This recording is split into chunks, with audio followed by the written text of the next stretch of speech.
Harka fuunii akkam jirtu daawwattoota akka addaatiif viidiyoon har'a qabadhee isiniif dhufe namni tokko akkamiin koompitara isaa irratti IDM install godhaa jechuudha. IDM faayidaan isaa sooftiweerota gurguddaa saayiziin isaanii gurguddaa ta'e daddafee akka daawulood nu godha yookaan saffisaan akka daawulood nu godhan nu gargaara jechuudha. Sanaaf IDM fayyadamnaa jechuudha. Faastii jechuudha. Sooftiweerotaas ta'e viidiyoos ta'e audiyoos ta'e daawulood godhuu irratti. Sanaaf IDM yeroo baay'ee koompitara keenya irratti install goonaa jechuudha. So gara biraatiin IDM jechuun daawuloodar jechuudha. Akkuma maqaan isaa immoo internet daawulood manaajer.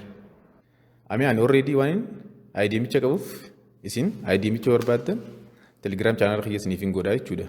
Mee as dhufneeti koompitara keenya search button irra deemnaa jechuudha. Window Defender jennee search goona. Maaliif jennaan? Window Defender jennee search goonaa jechuudha. So Window Defender keenya off godhuu qabnaa jechuudha sooftiweericha kana install godhuudhaaf IDM kan install godhuudhaaf. Maaliif jennaan? Window Defender keenya ishiin jiru jechuudha. Sanaafuu eegan bana interface kun bana booda maal goona jechuudha setting irra deemna. Setting irra deemnee off goonaa jechuudha. IDM isa kana antique goona. Ergasii save change kan joona irratti deemnee save changes hin jenna jechuudha. Maaliif barbaachise? Yookaan IDM ishiin jiru jechuudha. Akkuma argartan turn on virus protection kan off ta'ee jira jechuudha. Applicationota gargaraa kan antivirus gargaraa uninstall godhuu qabna jechuudha. IDM install godhuudhaaf. So application irra deemna right click jenna. Right click erga jennee booda extract jennaan jechuudha faayilicha kana. Faayilichi kun bifa zip ta'e waan jiruuf jechuudha IDM kiyya. Akka vaayirasiin hin gaseenne jechuudha extract kan joonatti click jaa jechuudha. Ergasii faayilicha kiyya kana extract hanganaa godhu ni eegaa jechuudha. Jalqabatti maal gaafata password na gaafata jechuudha foldericha kiyya tokko lama sadii jechuudha. Ergasii okay jaanii jechuudha. So kana jechuudha IDM kiyya jechuudha. IDM kiyya kame jechuudha kana jechuudha. Foldericha ni bana ergasii as keessa maal crack fi setup chaan qaba jechuudha. Cracking banni halaalumee crack keessa waan jiru punch jira jechuudha. Akkuma argitan punch jira. So mee IDM cha irratti click jee install godhu koompitara kiyya kanaaf. Saniif right click jenna ergasii run as administrator jenna jechuudha. So hanga install ta'uu hin jechuudha. Inna ingilizenya toosa okay negative jechuudha. Language fachiisa sanboota next jenna jechuudha. Ergasii accept jenna jechuudha license keenya termicha ergasii tick goone next jenna jechuudha. Akkuma application sabira gidee install goonu ammallee next jenna jechuudha. Ammallee next jennaan ergasii install godhaa jira jechuudha. Hayyee finish jennaan jechuudha xumurame stepping keenya. So kana jechuudha. Hayyee meeshaa kana minimize goonu. Ergasii maal kana jechuudha Google Chrome integration module kan jana booda irratti haasofna jechuudha. Akkamitti extension create goonaa jechuudha Google keenya irratti. Kana doorii gara dhuma viidiyootti isin garsaa jechuudha akkatti module kana install goonu yookaan on goonu extension keessaa jechuudha. Close jettanii ergasii maal goona jechuudha. IDM cha irra deemnaa jechuudha isin install jechuudha. Qaama nuti install ta'e jechuudha anaa jechuudha. So maal goona jechuudha. Folderii keessa maal qabna punch qabna jechuudha. Punch sana copy goona jechuudha. Punch kana copy goona. Right click jennee option copy jettu irra deemnee copy goona jechuudha. Akkuma argartan so copy haa goonu ergasii minimize haa goonu ergasii application irra deemneeti asirra maal gana right click jechuudha location isaa barbaaduudhaaf. Location internet download manager amma install goone kan barbaaduudhaaf. Sanboota maal jennaan open location kan jirratti click jenna. Ergasii jechuudha location isaa kanarratti maal goona punch amma copy goona as paste goonaa jechuudha. Right click jenna. Iddoo banaa irraa right click jenna sanboota paste kan jirratti paste jenna jechuudha. So continue jettaniin option kana isinii dhufa. Continue jettaniin isa kana cancel ofirraa godha. Sanboota paste jechuudha asirratti isa kana maal goona jechuudha. Install godhuu qabna jechuudha. Akkuma IDM cha install goonetti. Asirratti maal goona jechuudha. Click jenneet right click jenna. Ergasii option run administrator kan jettu irra deemna. Click jenna jechuudha. So punchichi ergasii maal nutaa jechuudha install nutaa jechuudha. Kan install nutuu ni ina jechuudha.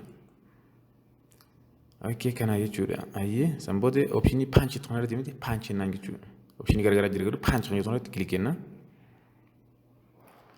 So isa kana yasichi dandeessan nuti rakkoon qabu. Samboda meeshaa kana firraa akkana haa goonu firraa kaansila haa goonu. So maal ta'e jechuudha application keenya baanchi ta'e jira jechuudha. So refresh haa goonu. So mee amma erga kana download goonee erga kana install goonee barbaade Google keenya abannu. Google deemnee viidiyoo amma korru. Extension jalqabanne sana as dhuftanitti enable godhuu dandeessanii jechuudha. Extensionicha. Yookaan akkuma jalqabanne nu kaa'isan maal banna jechuudha. Wanti irra deemnee jechuudha. More tools kan irra deemnee extension kan yookaan irratti kilik gochuu dandeenya jechuudha. IDM module kan jalqab gisee install goonu boodarratti display nu godhe sana jechuudha. Isan argachuudhaaf extension keenya browser keenya irratti Google keenya enable ta'u. So argasi mallattoo waan isin jechuudha. Asirratti details kan irratti kilik jettu. Details kan jiru sana on gootanii jechuudha. Argaaban. So yookaan maal gootan akkuma jalqabanii nuuftis maal jenne jalqaba Google faayilicha keenya install eegoone booda internet module kan hojjeessan irratti deemtanis reesuu dandeessan. Garuu erga kana xumuree Google YouTube yaasiru. YouTube erga seenne YouTube erga seenne booda mee fakkeenyaaf isa kana mee download haa goonu. Liverpool kana mee kubbaa kana download haa goonu. Yeroo kilik irra jenne ofiisaatiif option nu fidaa jechuudha gubbaarratti argaartanii enable ta'ee jira jechuudha extensionichi. So yeroo asirra kilik jettan viidiyoo kana download godhuu danda'a jechuudha IDM keenya. So extension tan quality garagaraa qaba jechuudha. Quality garagaraa akkuma argaartan. So mee fakkeenyaaf ani quality tokko haa filadhu. Mee kana haa filadhu. Mee quality 720 kan jedhu kana haa filadhu. Asirratti yeroo kilik jedhu faayilli keenya download nu ta'a jechuudha. Hayya akkuma argaartan kana jechuudha. Quality garagaraa qaba jechuudha viidiyoon keenya.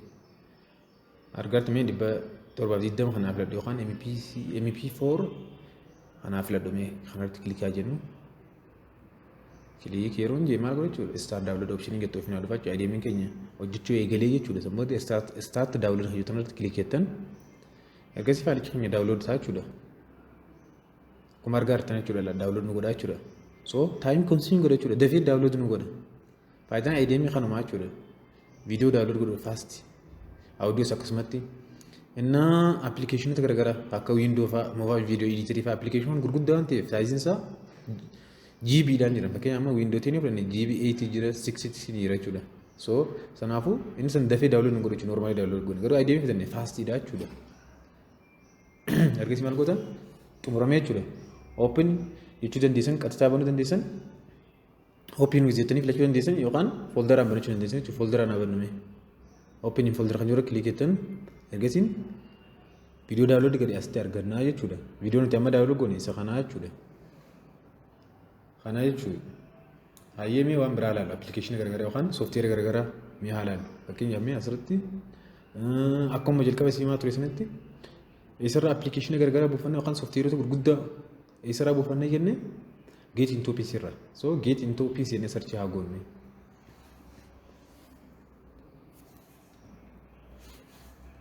Hayyee get into PC search jennee booda interface display ni godha.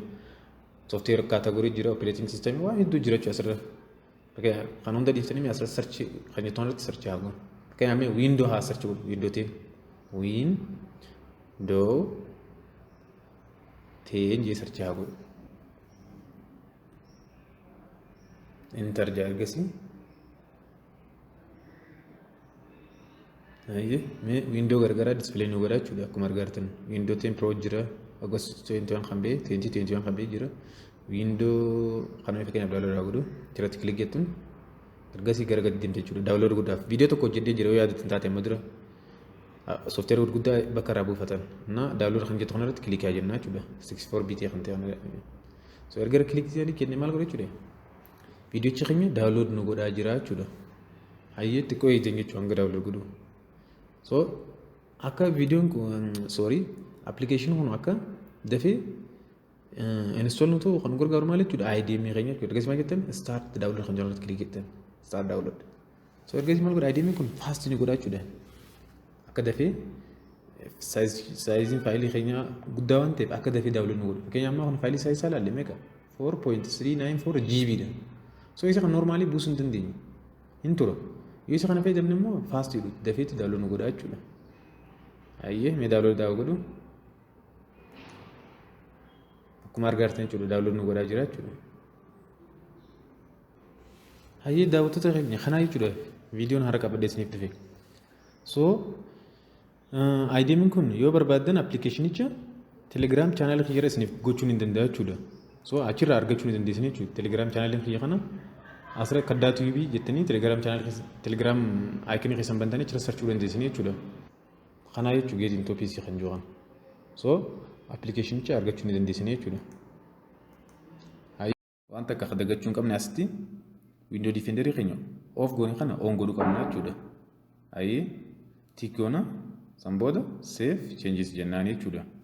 Inna antivirus garagara kan install godhamudha deebisanii install godhuu qabdanii jechuudha. Maaliif jennaan kompiitara keessa riskii keessa galaa jechuudha. Viidiyoon kun yoo isinitti tole like, subscribe, share godhuu hin dagatinaa. Kaddaa TV keessanii.